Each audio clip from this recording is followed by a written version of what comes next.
दोस्तों, महान संगीतकार राहुल देव बर्मन यानी आर.डी. बर्मन भले ही 4 जनवरी 1994 को इस दुनिया को अलविदा कह गए हों, लेकिन संगीत के प्रति उनके प्यार ने उन्हें अमर बना दिया।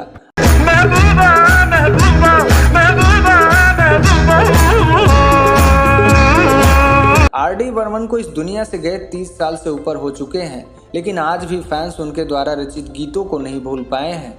उन्होंने हिंदी फिल्म जगत को कई बेहतरीन गीत दिए हैं। प्यार से पंचम दा कहे जाने वाले दिवंगत संगीतकार का जन्म 27 जून 1939 को कलकत्ता बंगाल प्रेसिडेंसी ब्रिटिश भारत में हुआ था। मेरे सामने वाली खिड़की में एक चांद का टुकड़ा रहता है। आर.डी. बर्मन को बचपन से ही संगीत का बड़ा शौक था। आर.डी. बर्मन ने अपना पहला गाना तब लिखा था जब वो महज 9 साल के थे।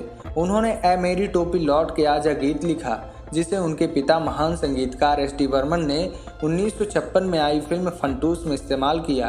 बंगले के पीछे तेरी बेरी के नीचे हरे पिया हरे हरे हरे पिया। संगीत की दुनिया में नाम कमाने के बाद संगीतकार आर.डी. बर्मन ने रीता पटेल से शादी की। रीता पटेल राहुल देव बर्मन की प्रशंसक थी।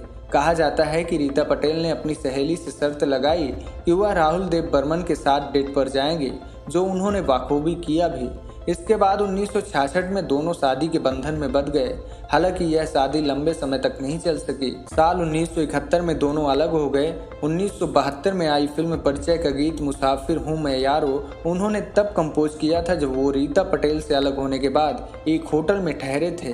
मुसाफिर हूँ यारो, ना घर है ना। वहीं आर.डी. बर्मन और आशा भोसले की पहली मुलाकात साल 1956 में हुई थी। उस समय तक आशा भोसले बॉलीवुड इंडस्ट्री में अपनी पहचान बना चुकी थी।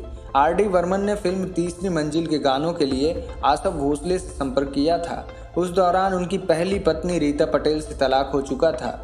दूसरी तरफ आशा भोसले भी अपने पहले पति गणपत राव भोसले से अलग हो चुकी थी। उस दौरान आशा भोसले गर्भवती थी और अपने 2 बेटों के साथ अपनी बहन के यहाँ रह रही थी। उसके बाद उनके तीसरे बेटे का जन्म हुआ। इसके बाद पंचम दा की मुलाकात गायकी के सिलसिले में आशा भोसले से हुई। दोनों ने साथ में कई गीत गाए। पंचम दा ने आशा भोसले से शादी करने का निर्णय लिया, जिसके बाद हिंदी फिल्मों की कहानी की तरह ही पंचम दा की मां ने इस शादी से इनकार कर दिया। उस समय पंचम दा ने अपनी मां से विरोध करने की हिम्मत नहीं की। इस वजह से दोनों को शादी के लिए काफी लंबा इंतजार करना पड़ा। हालांकि 1980 में पंचम दा मां के जिंदा रहते ही आशा भोसले से शादी कर लिए। उस दौरान पंचम दा की मां काफी बीमार रहती थी और किसी को पहचान नहीं पाती थी। लेकिन अफसोस पंचम दा के लाइफस्टाइल की वजह से 80 के दशक के आखिर में आशा भोसले भी पंचम दा से अलग हो गईं। लेकिन उनके बीच का आपसी सम्मान बना रहा और वो एक दूसरे से नियमित रूप से मिलते रहे। आशा भोसले से शादी के 14 वर्ष बाद जनवरी 1994 में 54 साल की उम्र में पंचम दा आशा भोसले को अकेले छोड़ गए। वैसे उम्र में आशा जी पंचम दा से 6 साल बड़ी थी। तो दोस्तों, ये था राहुल देव बर्मन यानी आर.डी. बर्मन के जीवन से जुड़ा किस्सा। मिलते हैं फिर एक फिल्मी स्टोरी के साथ। नमस्कार।